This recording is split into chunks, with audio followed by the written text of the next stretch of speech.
So welcome back to part 2. We're now going to play a game. It's a 20 questions game, but it could be 10 questions if you decide that 10 questions is going to work better for your students. You can decide. And you maybe are already doing this game in class. I'm not sure. I thought we would try it together. It's fun.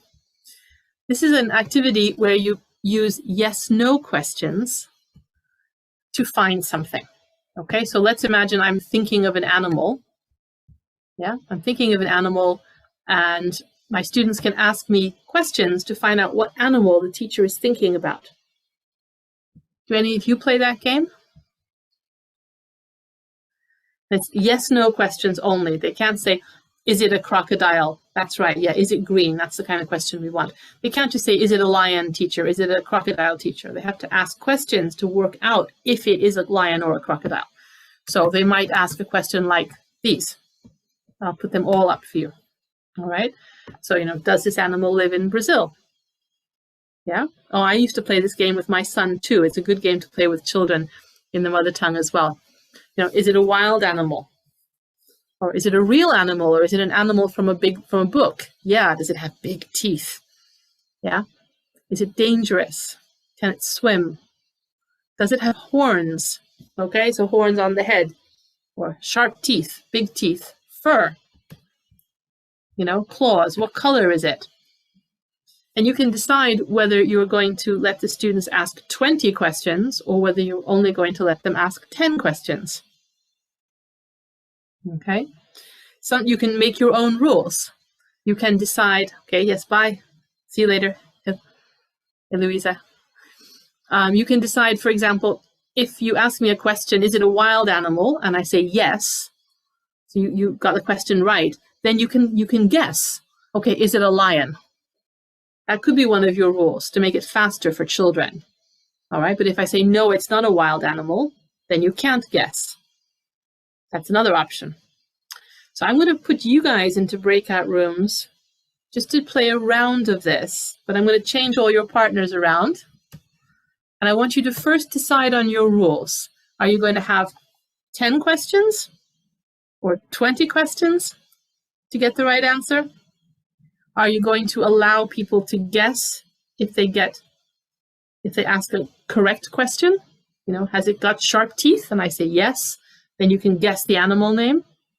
I don't know. You have to decide on the rules in your group before you start to play, because you're teachers. I can let you do that. I'm going to recreate the roller rooms. So can I give you 5 minutes to try this? Would that be all right? Okay, so I'm going to pause the recording here.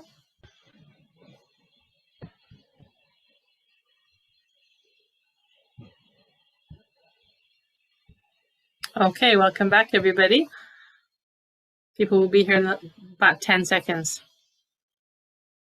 So I wonder which animals you were.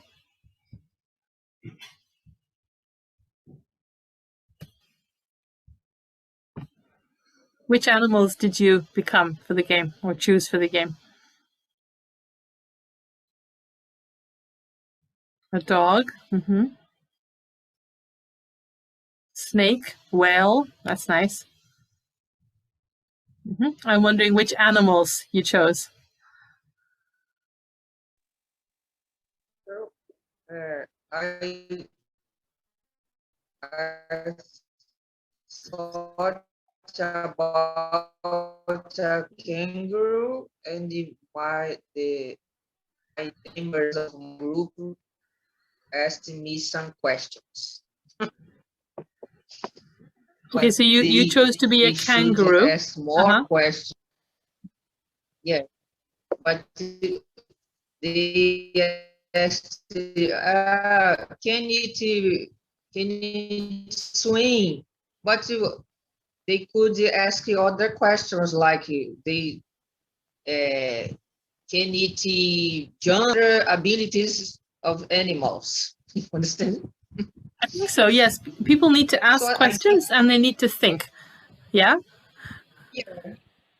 To find out by themselves, they're supposed to ask more questions, not just a few, and then say, it's difficult.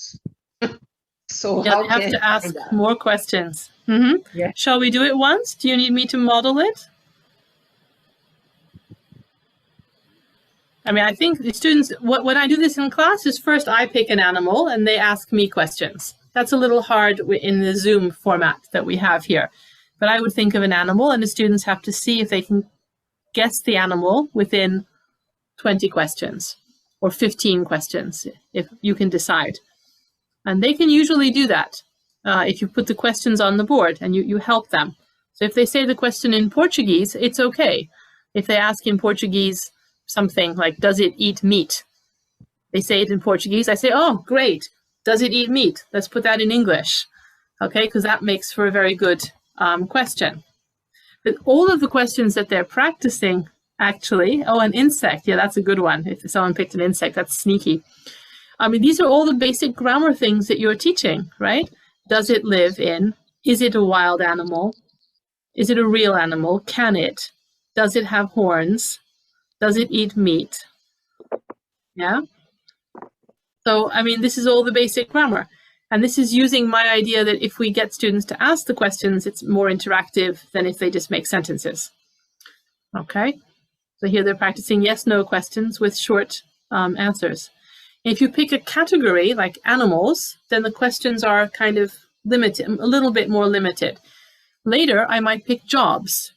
So if we study jobs in class, we can brainstorm the jobs on the board, you know, teacher, doctor, lawyer, bus driver, you know, cook, all the jobs that they know.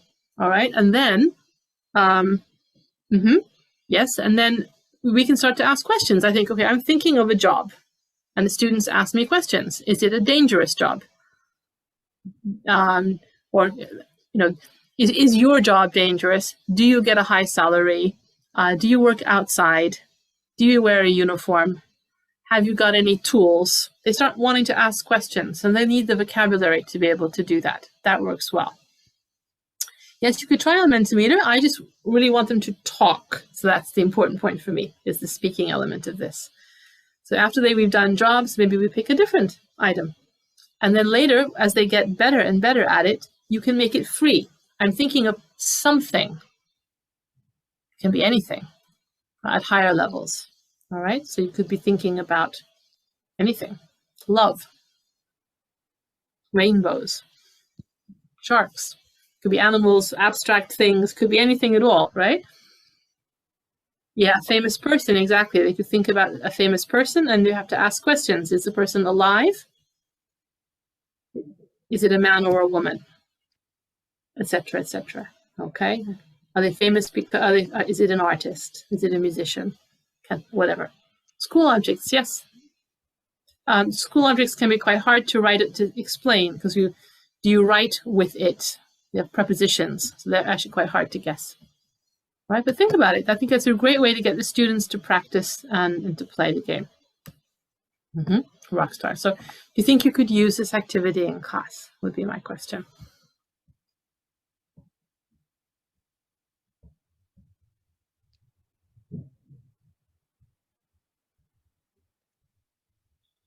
Some people say yes. Some people say sure.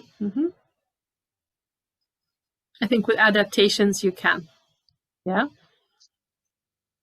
And it's a typical kind of a game. Yeah. If you use it in Mentimeter, let us know how that works, Viviane. Yes, sports. That's a good one. Sports is a great topic for this. You know, is it a team sport? Do you hold something special in your hand when you play? Yeah.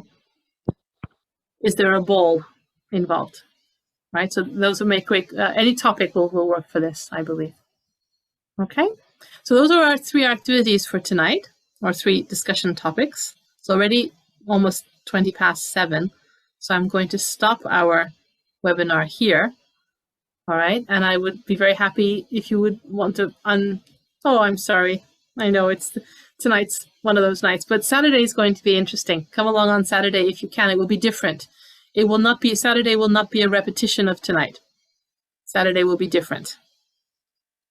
And I will explain more on the Telegram groups later. We will do some different things on Saturday. Yeah, I will miss everybody too.